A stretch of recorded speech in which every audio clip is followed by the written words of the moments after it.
Thank you for joining us for our second half hour of The Factor Uncensored. The newest adaptation of The Color Purple has hit the big screen, and the film has been making waves for one of its major plot points. If you have not seen the film released Christmas Day, the 1985 version, or read Alice Walker's book, we're approaching major spoiler territory here. Two female characters, Celie and Shug Avery, share a romantic kiss, and their romance is even more pronounced than in Steven Spielberg's version.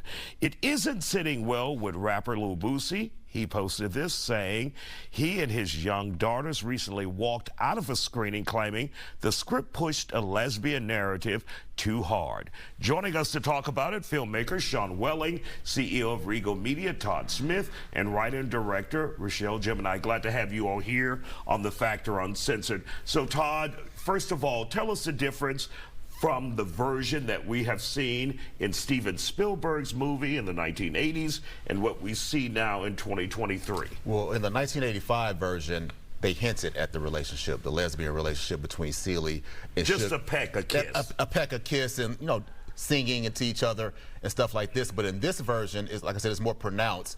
They make out, they share time in the bed together, dancing, dating, and stuff like that.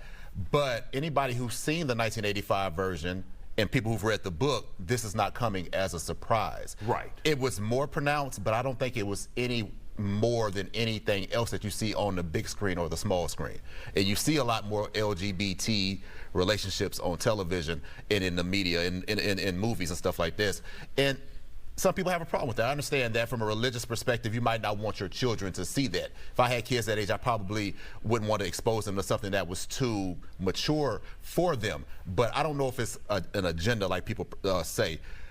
Every group wants to see themselves represented on television. I don't care if it's racial, I don't care if it's sexual orientation, I don't care if it's political affiliation. Back when Roseanne sitcom came back, I had a lot of my conservative friends so happy that they saw their perspective on television. Now that you see more black films, regular black folks, a lot of black people are happy that you see such diversity. So that community wants the same thing as well. So agenda is a strong word, but it is more pronounced. If you don't think your children are ready for that, I would not bring it, but that's where parenting comes in. And Rochelle, from the perspective of a parent, if your child has never been exposed to that, right, then you have work to do. Right. You have to explain it. Your thoughts on this whole situation? Well, you know, even Disney is putting out there, you know, LGBT couples and stuff like that. So my children, I've taught them to accept people and love people and understand, but at the same time, it's Boosie. Like, he's putting out something, but at the same time, he has a song talking about two red bones kissing.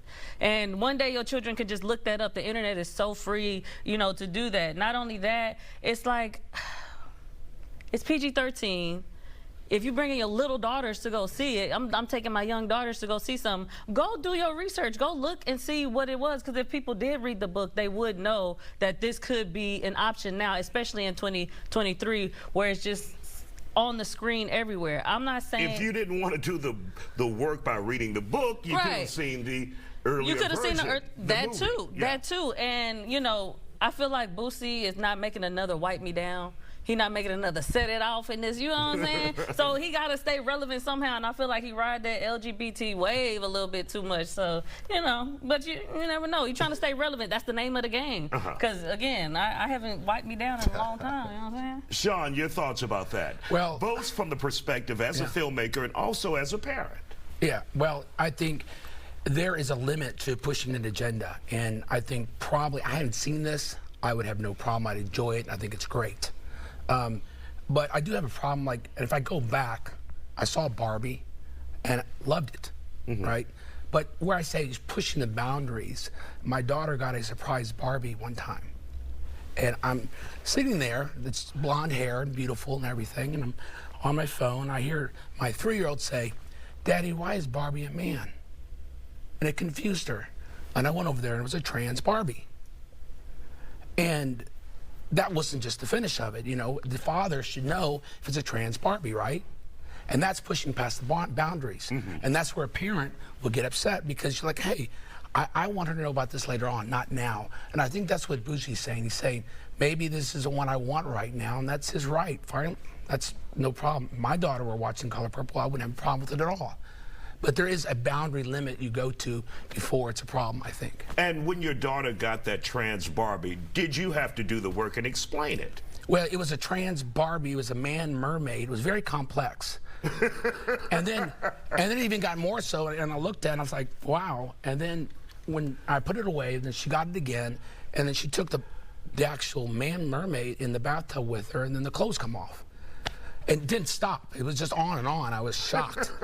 But if you saw a picture of it, you'd be like... I'm a boy mom, so I don't know all of this. And then my daughter saying, well, you know, where's the... And I said, Ken just hopped in the wrong box, baby. That's all that happened. So anyways, like I said, there's limitations. But I thought the movie was great. Barbie was great. And so. Todd, do you think this is about relevancy for I Bootsy? do think so. Full disclosure, Bootsy's brother is my line brother, so I've been around Bootsy a lot. And Bootsy once wore a Kappa Alpha size shirt to Atlanta Hawks game, sat on the front row, and then claimed, oh, I didn't know that you're not supposed to wear this. You know, it blew up. But how do you not know that when your whole family, your brother, your cousin, your uncle, you've been around us, you knew what you were doing, it got the exposure you wanted, and then the story went away. Nobody talks about it. That's what's probably happening right now. Bootsy probably didn't have to say he walked out. He could have just walked out. But saying it is making him the topic of the day. It's making him relevant. Like Rochelle said, he hasn't released a hit. God bless him. I've been knowing dude for years. I met dude 20 years ago, and I don't know him now, but God bless you. But he hasn't had a hit. I'm going to just be straight up with him. So this is his lane now. He says controversial things, Vlad TV, other things, and it keeps him relevant. And if you're not in the headlines nowadays as a celebrity, you're nowhere. He knows how to stay in the headlines. All right. We want to thank you all for joining us here on The Factor Uncensored.